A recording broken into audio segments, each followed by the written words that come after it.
know that, Myra. Let me bring in Dr. Kathryn Smerling, psychologist who has a background in social work, early childhood education. Dr. Smerling, let's talk about the impact. A child is in a home, is in a situation where there is domestic violence. And let's say, okay, the child is not being abused his or herself directly or physically. But let's talk about the impact of just being in that household where you've got a man beating on mom, a father beating on mom. The impact for a child is devastating. There is no way that a child will emerge from a home in which domestic violence is at the forefront and the center, and that child will be okay. The child bears the burden of having his mother having his mother beaten up by someone else. First of all, in this case, the child was the male figure in the household. This other guy comes in and then wants to become the male figure and is basically fighting for power with a little child. What kind of lessons does that teach a child? What kind of effect will that have on a child? A child who observes abuse by a man from his mother will more than likely abuse other women, and thus the cycle is reiterated and repeated because domestic violence is a repetitive cycle. Our conversation continues here, and it's an important one. We're talking about domestic violence, and how about the children who get caught in the middle of this? What can we do to protect them? How can a mom get out of that situation and help her kids? Dr. Smerling, how do we uncover, how do we reveal, how do we find children who are in these situations, and how do we save them? To me, it seems to be such a challenge here because the nature of domestic violence, it's happening behind closed doors. The abusers do it to an extent so no one will find out. The victims are sometimes and many times afraid to speak out, and the children are caught in the middle. What can we do? That's a very, very good question, and one that we need as a society to answer so this doesn't happen again. There has to be a little bit more transparency and less shame in talking about domestic violence, and also the generational quality of domestic violence, that it doesn't only affect those people that are directly involved, but it also has collateral damage on future generations because, as I said before, it is a repetitive cycle, and this will happen over and over again. And people will not talk about it unless it becomes more transparent. Perhaps in schools, there should be groups for people, like people going through a divorce. There's something called banana splits, in which children going through a divorce can talk in a very safe environment about how they feel about things.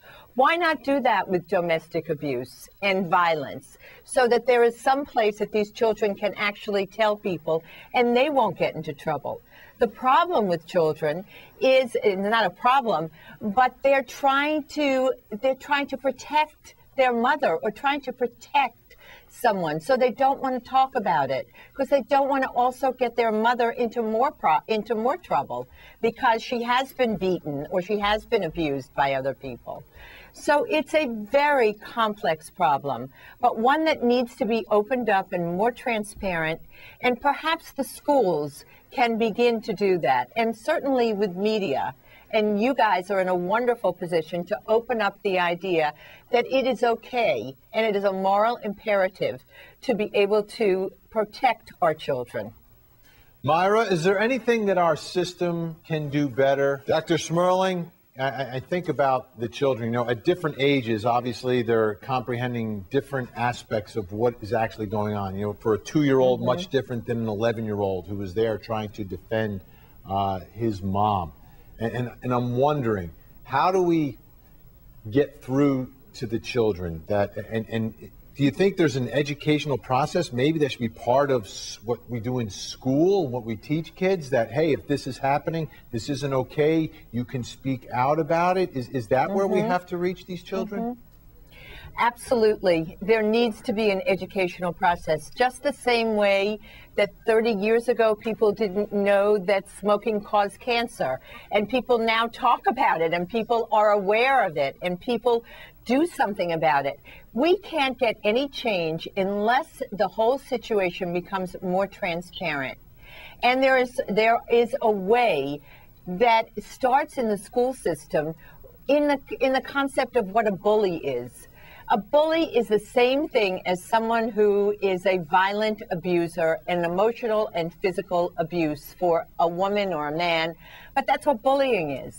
So if there is a way out of bullying and to make bullying more transparent, and what happens when you stop bullying, then people become more responsible to the victim, which needs to be, as I said, more transparent. We need to talk about it. Just the same way that we have solved a lot of problems. Make it transparent, but there also has to be a support system for the person that is abused, because that person does not want to go back to the same situation. So it's really a three-pronged approach. It's a family approach. It's the front of it is the child and possibly placing the child in a safer situation. And then working with a person that's been abused. So it's complex, but we have to start somewhere because this is so prevalent and we need to save these children. We need to help these children so that they don't feel as though they have to protect their parents. Their job is to be a child. Yeah, wouldn't that be nice if children could just be children? Dr. Smerling, always great to have you on the program. Thanks so much. Thank you. Myra Spearman, founder, executive director of the National Domestic Violence Registry. Thank you so much for joining us with your perspective and the great work that you're doing with your organization. Renee Sandler, Beth Karras are going to stay with us because we've got another story to talk about.